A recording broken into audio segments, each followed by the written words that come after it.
আমি class 10 general সায়েন্সৰ পোহৰ প্ৰতিফলনৰ প্ৰতিখন চেপ্টাৰটো কৰি আছিলো। এইটো আমাৰ পাৰ্ট 3 হয়। আপোনালোকে যদি পাৰ্ট 1 আৰু পাৰ্ট 2 টো চোৱা নাই সেটা চাব। তাত আমি কালি ইম্পৰ্টেন্ট বস্তু পঢ়িছিলো। আজি আমি মেৰু, ভাস্কেন্দ্ৰ, ফোকাস এইটো কি বস্তু তাৰ বিষয়ে পঢ়িম। এতিয়া আমাৰ প্ৰথম পইণ্টটো দিছে মেৰু, ইংলিছত কি কয় পোল। গোলাকাৰ দাপোনৰ প্ৰতিফলন পৃষ্ঠৰ কেন্দ্ৰবিন্দুক মেৰু বুলি কোৱা হয়। আমি কালি শিকিছিলো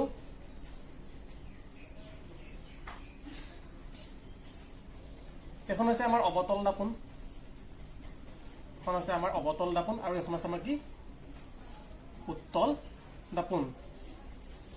অবতল আৰু উত্তল দাপোন পুৰা আমাৰ মনত থাকিব লাগিব। এতিয়া আমাৰ অবতল দাপোনেই হওক বা উত্তল দাপোনেই হওক, এই অবতল বা উত্তল দাপোনৰ যিটো আমাৰ কেন্দ্ৰবিন্দু, কেন্দ্ৰটো কোনটো হ'ব? এইটো হ'ব, চেণ্টাৰটো হ'ব, কেন্দ্ৰটো হ'ব। এই কেন্দ্ৰবিন্দুটোক আমাৰ কি বুলি কোৱা হয়? মেৰু। তাক কি বুলি কয়? মেৰু। আৰু ইয়াত ইংলিছত কি আখৰে বুজোৱা যায়? পি আখৰে বুজোৱা যায়। গতিকে মেৰু বুলি ক'লে কি হ'ব? আমাৰ যিখন গোলাকাৰ দাপোন অবতলেই হওক বা উত্তলেই হওক, তাৰ যিটো কেন্দ্ৰ হ'ব সেইটো হৈছে তাৰ কি? মেৰু। সেই কথা মনত ৰাখিব। এক্সামত কেতিয়া মেৰু কি সেইটো আহে। 2 নম্বৰ কি? ভাস্কেন্দ্ৰ। ভাস্কেন্দ্ৰক ইংলিছত কয় চেণ্টাৰ অফ কাৰ্ভেচাৰ। কি কৈছে? গোলাকাৰ দাপোনখন গোলকৰ এটা অংশ। এই গোলকটোৰ কেন্দ্ৰক ভাস্কেন্দ্ৰ বুলি কোৱা হয়। এতিয়া মই প্ৰথম আঁকিলো এখন অবতল দাপোন। আমাৰ এখন অবতল দাপোন, এখন আমাৰ কি অবতল দাপোন, সকলোৱে জানে। ঠিক তেনেদৰে আমাৰ এখন কি উত্তল দাপোন, এখন কি আমাৰ উত্তল দাপোন। এতিয়া আমি যদি এই অবতল দাপোনখনক কি কৰি দিওঁ? বহাই দিওঁ, এনেকে বহাই দিওঁ।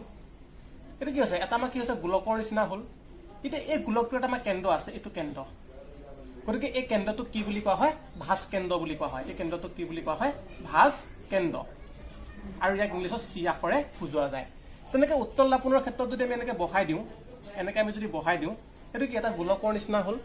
এই গোলকটোৰ এটা কি আছে? কেন্দ্ৰ আছে, এটা কেন্দ্ৰ আছে। আৰু এই কেন্দ্ৰটোকে কি বুলি কোৱা হয়?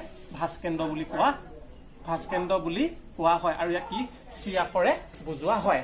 আপোনালোকে এইকেইটা মনত ৰাখিব। এতিয়া আমি কি পঢ়িম? ভাঁজ ব্যাসাৰ্ধ।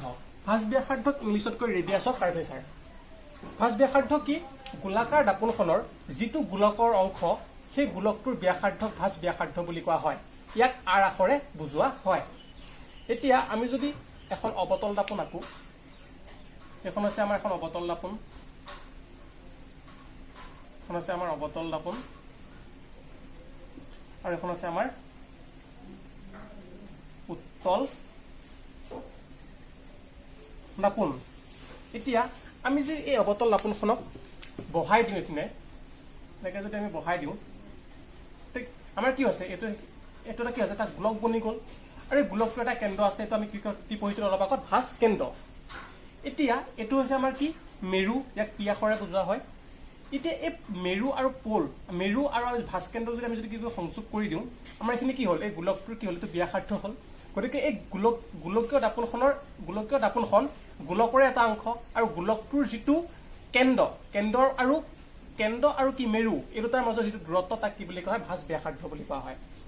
ঠিক তেনেকে আপোনালোকে এনেকেও লিখিলেও হ'ব যে গোলকীয় দাপোন এখনৰ মেৰু আৰু ভাস্কেন্দ্ৰৰ মাজত দূৰত্ব কি বুলি কোৱা হয়? ভাঁজ ব্যাসাৰ্ধ বুলি কোৱা হয়। ঠিক তেনেকে আমি এখন উত্তল দাপোন আমি যদি আমি বহাই দিওঁ, এটা কি পালো? গোলক পালো। এই গোলকটো এটা কি আছে? কেন্দ্ৰ আছে। ইয়াক আমি চি আখৰে বুজোৱা হয়। ঠিক তেনেকে আমাৰ এইটো হৈছে কি মেৰু, পি। গতিকে এইখিনি কি হৈছে? আমাৰ এই গোলকটোৰ কি ব্যাসাৰ্ধ। গতিকে এই গোলকটোৰ ব্যাসাৰ্ধ কি বুলি কয়? ভাঁজ ব্যাসাৰ্ধ বুলি কোৱা হয়। বা কি লিখি যে উত্তল দাপোন এখনৰ যিটো কেন্দ্ৰ, ভাস্কেন্দ্ৰ আৰু মেৰুৰ মাজত যিটো দূৰত্ব, তাক কি বুলি কোৱা হয়? ভাঁজ ব্যাসাৰ্ধ বুলি কোৱা হয়। তেনেকে লিখিলেও হ'ব। 4 নম্বৰ কি দিছে? মুখ্য অক্ষ। ইয়াক ইংলিছত কয় প্ৰিন্সিপাল এক্সিছ। গোলাকাৰ দাপোন এখনৰ মেৰু আৰু ভাস্কেন্দ্ৰৰ মাজত কল্পনা কৰা ৰেখাডালক মুখ্য অক্ষ বুলি কোৱা হয়। আমি এখন কি আঁকিলো? এখন আমাৰ কি অবতল দাপোন, এখন আমাৰ কি অবতল দাপোন, আৰু এখন আছে আমাৰ কি উত্তল দাপোন। এতিয়া আমাৰ কি অবতল দাপোনখন এইটো কি? আমাৰ এইটো হৈছে কি ভাস্কেন্দ্ৰ, আৰু এইটো হৈছে আমাৰ কি পোল। এতিয়া আমি যদি ভাস্কেন্দ্ৰ আৰু পোলৰ মাজত এডাল যদি ৰেখা এনেকে আঁকি দিওঁ, এই ৰেখাডালক কি বুলি কোৱা হয়? মুখ্য অক্ষ। ঠিক তেনেকে উত্তল দাপোনখনৰ এইটো হৈছে আমাৰ কি মেৰু আৰু এইটো হৈছে আমাৰ কি ভাঁজ কেন্দ্ৰ ইতেই মেৰু আৰু ভাঁজ কেন্দ্ৰৰ মাজতে আমি যদি ৰেখা কল্পনা কৰোঁ তেন্তে এই ৰেখাডালক কি বুলি কোৱা হয় মুখ্য অক্ষ বুলি কোৱা হয় এইটো জানিবলগীয়া কথা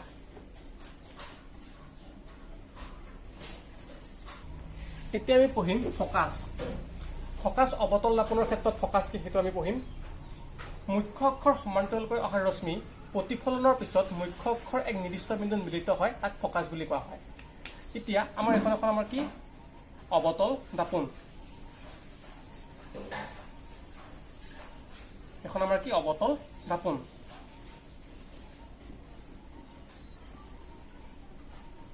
এতিয়া এই অৱতল দাপনখনৰ আমাৰ মুখ্য অক্ষ কেনেকুৱা হ'ব আমাৰ এইটো কি ভাঁজ কেন্দ্ৰ আৰু এইটো আমাৰ কি পোল এতিয়া ভাঁজ কেন্দ্ৰ আৰু মেৰুৰ মাজেৰে আমি যিডাল ৰেখা কল্পনা কৰোঁ তাক কি বুলি কোৱা হয় মুখ্য অক্ষ বুলি কোৱা হয় আমি অলপ আগতে সেইটো কথা পঢ়ি আহিছোঁ এনেকৈ আছে আমাৰ এডাল আমাৰ কি মুখ্য অক্ষ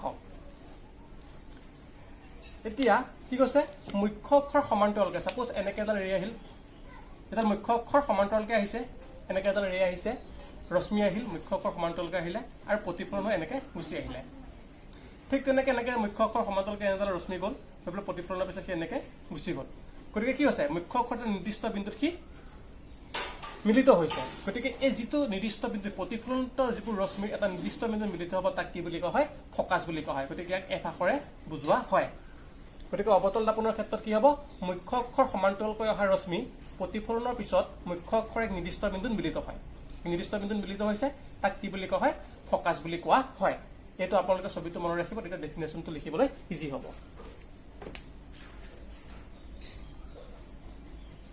এতিয়া আমি উত্তল দাপনৰ ক্ষেত্ৰত ফকাছ কি সেই বিষয়ে পঢ়িম মুখ্য অক্ষৰ সমান্তৰালকৈ অহা ৰশ্মিবোৰ প্ৰতিফলনৰ পাছত এক নিৰ্দিষ্ট বিন্দুৰ পৰা ওলাই অহা যেন লাগে এই পইণ্টটো মনত ৰাখিব নিৰ্দিষ্ট বিন্দুৰ পৰা ওলাই অহা যেন লাগে তাক কি বুলি কয় ফকাছ বুলি কোৱা হয় এতিয়া আমি যদি এখন উত্তল দাপন আঁকো উত্তল দাপনখন কেনেকুৱা আছিল সকলোৱে জানে এখন আমাৰ আছে কি উত্তল দাপন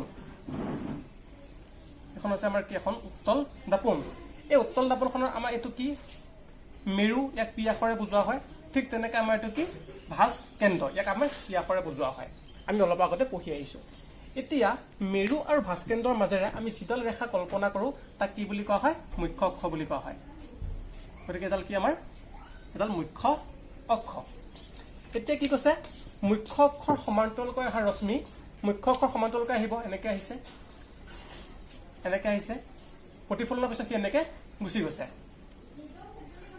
ঠিক তেনেকৈ এনেকৈ আহিছে এনেকৈ গুচি গৈছে এতিয়া আমি যদি এডাল এনেকৈ বহাই দিওঁ এইপিনে যদি আমি এনেকৈ বহাই দিওঁ কি হ'ব এনেকৈ আমি যদি বহাই দিওঁ এটা নিৰ্দিষ্ট বিন্দুত মিলিত হ'ব কি হৈছে এফালে গুচি গ'ল গতিকে আমি যদি যিডাল এনেকৈ যদি মিলাই দিওঁ নিৰ্দিষ্ট বিন্দুত মিলিত হ'ব আৰু যিটো বিন্দুত মিলিত হ'ব ইয়াক কি বুলি কোৱা হয় ফকাছ বুলি কোৱা হয় অৰ্থাৎ ইয়াৰ পৰা কি হৈছে যে এই যিটো আমাৰ ফকাছ এই পইণ্টটোৰ পৰা কি হৈছে ৰশ্মিবোৰ এনেকৈ ওলাই অহা যেন লাগিছে গতিকে কি হয় যে মুখ্য অক্ষৰ সমান্তৰালকৈ অহা ৰশ্মি প্ৰতিফলনৰ পিছত এক নিৰ্দিষ্ট বিন্দুৰ পৰা ওলাই অহা যেন লাগে এই পইণ্টটোৰ পৰা এই ৰশ্মিবোৰ এনেকৈ ওলাই অহা যেন লাগিছে গতিকে ইয়াক কি বুলি কোৱা হয় ফকাছ বুলি কোৱা হয় আৰু ইয়াক এফ আখৰে বুজোৱা হয় এতিয়া আমি ফকাছ দৈৰ্ঘ্য পঢ়িম ফকাছ দৈৰ্ঘ্য কাক বোলে মেৰু আৰু ফকাছৰ মাজৰ দৈৰ্ঘ্যক ফকাছ দৈৰ্ঘ্য বুলি কোৱা হয় ফকাছ দৈৰ্ঘ্যটো আপোনালোকে মনত ৰাখিব এইটো ইম্পৰ্টেণ্ট এতিয়া আমি এখন কি ৰাখিলোঁ এখন আমাৰ কি অৱতল দাপন এখন আমাৰ কি অৱতল দাপন এইটো হৈছে আমাৰ কি ভাঁজ কেন্দ্ৰ আৰু এইটো হৈছে আমাৰ কি মেৰু এতিয়া আমি ভাঁজ কেন্দ্ৰ আৰু মেৰুৰ যদি মাজেৰে যদি এটা ৰেখা কল্পনা কৰোঁ তাক কি বুলি কোৱা হয় মুখ্য অক্ষ বুলি কোৱা হয় এইটো আমি গম পাওঁ এতিয়া আমি কি কৰোঁ এই যদি মুখ্য অক্ষৰ সমান্তৰালকৈ আমি যদি ৰশ্মিবোৰ এটা আঁকো প্ৰতিফলনৰ পিছত এনেকৈ যাব এনেকৈ আঁকিলোঁ এনেকৈ যাব গতিকে কি হৈছে আমি কি কৈছিলোঁ যে মুখ্য অক্ষৰ সমান্তৰালকৈ অহা ৰশ্মিবোৰে যদি মুখ্য অক্ষৰ এটা নিৰ্দিষ্ট বিন্দুত কটাকটি কৰে তাক কি বুলি কোৱা হয় ফকাছ বুলি কোৱা হয় আমি অলপ আগতে এইটো পঢ়ি আহিছোঁ ইয়াক কি বুলি কোৱা হয় তো এনেকৈ গৈছে এইটো কি বুলি কয় ফকাছ বুলি কোৱা হয় এতিয়া আমাৰ এই ফকাছ এইটো হৈছে আমাৰ কি খিনি হৈছে ফকাছ আৰু আমাৰ এইটো হৈছে কি মেৰু ফকাছ আৰু মেৰুৰ মাজত এই দৈৰ্ঘ্যখিনি কি বুলি কোৱা হয় ফকাছ দৈৰ্ঘ্য বুলি কোৱা হয় ফকাছ আৰু মেৰুৰ মাজত এই দৈৰ্ঘ্যখিনি কি বুলি কোৱা হয় এই দৈৰ্ঘ্যখিনি এইখিনিক আমাৰ কি বুলি কোৱা হয় ফকাছ দৈৰ্ঘ্য বুলি কোৱা হয় আপোনালোকে মনত ৰাখিব কি ফকাছ আৰু মেৰুৰ মাজৰ এই দৈৰ্ঘ্যখিনি কি বুলি কোৱা হয় ফকাছ দৈৰ্ঘ্য বুলি কোৱা হয় তো মোষ্ট ইম্পৰ্টেণ্ট এতিয়া আমি পঢ়িম ফকাছ দৈৰ্ঘ্য আৰু ভাঁজ ব্যাসাৰ্ধৰ মাজৰ সম্পৰ্ক মোষ্ট ইম্পৰ্টেণ্ট এটা আপোনালোকে ভালকে চাব এতিয়া আমি এখন অবতল দাপোন আঁকিলো এখন আছে আমাৰ কি অবতল দাপোন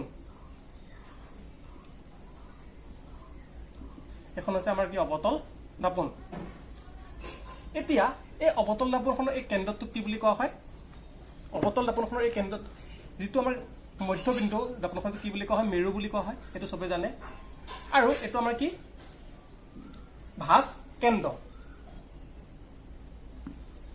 এটো আছে আমাৰ কি ভাঁজ কেন্দ্ৰ এতিয়া আমি ভাঁজ কেন্দ্ৰ আৰু মেৰুৰ মাজৰ যিডাল ৰেখা কল্পনা কৰো তাক কি বুলি কোৱা হয় মুখ্য অক্ষ বুলি কোৱা হয় স্কেল দি আঁকিলে বৰ পূৰ্ণ হৈ যাব এতিয়া আমি কি কৰিলো মুখ্য অক্ষৰ সমান্তৰালকে এডাল কি কৰিলো ৰশ্মি আঁকিলো আমি কি কৰিলো মুখ্য অক্ষৰ সমান্তৰালকে এডাল আমি এনেকে ৰশ্মি আঁকিলো এতিয়া প্ৰতিফলন কি হ'ব মুখ্য অক্ষৰ পিনে যাব এনেকে যাব ঠিক তেনেকে এনেকে এডাল ৰশ্মি গ'ল প্ৰতিফলক পৃষ্ঠত পৰিল পেলাই কি এনেকৈ গুচি গ'ল এটা আমাৰ এই পইণ্টটো কি বুলি কোৱা হয় ফকাছ বুলি কোৱা হয় আমি অলপ আগত পঢ়ি আহিছো আৰু ফকাছ আৰু মেৰুৰ মাজৰ দৈৰ্ঘ্যখিনি কি বুলি কোৱা হয় ফকাছ দৈৰ্ঘ্য বুলি কোৱা হয় এইখিনিক আমাৰ কি বুলি কোৱা হয় ফকাছ দৈৰ্ঘ্য বুলি কোৱা হয় এইখিনি আমি স্মল এফৰে বুজাও এইখিনি আপোনালোকে জানে এতিয়া আমাৰ কি কৈছে ফকাছ দৈৰ্ঘ্য আৰু ভাঁজ ব্যাসাৰ্ধৰ মাজৰ সম্পৰ্ক এটা ভাঁজ ব্যাসাৰ্ধ কোনখিনি আছিল মেৰু আৰু ভাঁজ কেন্দ্ৰৰ মাজৰ যিখিনি দূৰত্ব আছিল এইখিনি দেখুৱাই দিছো এইখিনি আমাৰ কি আছিলে ভাঁজ ব্যাসাৰ্ধ আৰু এইখিনি আমাৰ কি ফকাছ এতিয়া এইখিনি মন কৰিব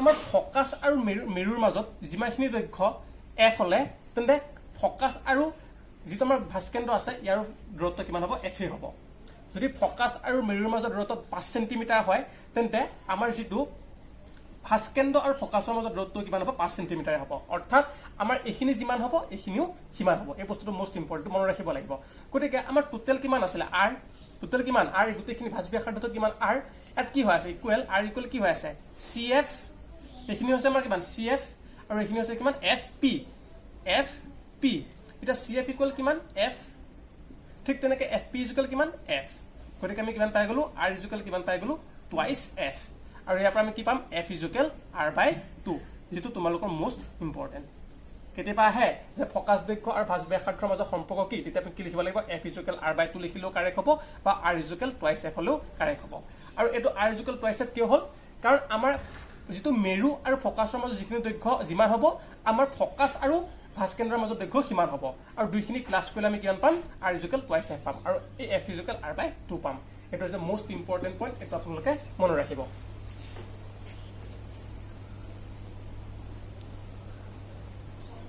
আমি আজি মেৰু ভাঁজ কেন্দ্ৰ ভাঁজ ব্যাসাৰ্ধ মুখ্য অক্ষ ফকাছ দৈৰ্ঘ্য আৰু ফকাছ দৈৰ্ঘ্য আৰু ভাঁজ ব্যাসাৰ্ধৰ মাজৰ সম্পৰ্ক এই পইণ্টখিনি পঢ়িলো আপোনালোকে এই পইণ্টখিনি আজি পুৰা ভালকে চাব ইয়াত যদি আপোনালোকে বুজি পোৱা নাই তেন্তে মোক কমেন্ট সেকশনত জনাব কাৰণ এইখিনি যদি আপোনালোকে বুজি নাপায় ইয়াৰ ভিতৰত যদি এটা পইণ্ট আপোনালোকে বুজি নাপায় তেন্তে আপোনালোকে পিছৰ যিখিনি বস্তু আছে সেইখিনি কৰোঁতে আপোনালোকৰ বহুত প্ৰব্লেম হ'ব গতিকে আপোনালোকে এইখিনি আজি যিখিনি মই বস্তু পঢ়ালো এইখিনি আপোনালোকে আজি ভালকে চাব আৰু যদি কিবা বুজি নাপায় মোক কমেন্ট সেকশনত জনাব আৰু মোৰ চেনেলটো আপোনালোকে সাবস্ক্ৰাইব কৰিব তেতিয়া আপোনালোকে মই দিয়া ভিডিঅ'বোৰ অতি সোনকালে পাব থেংক ইউ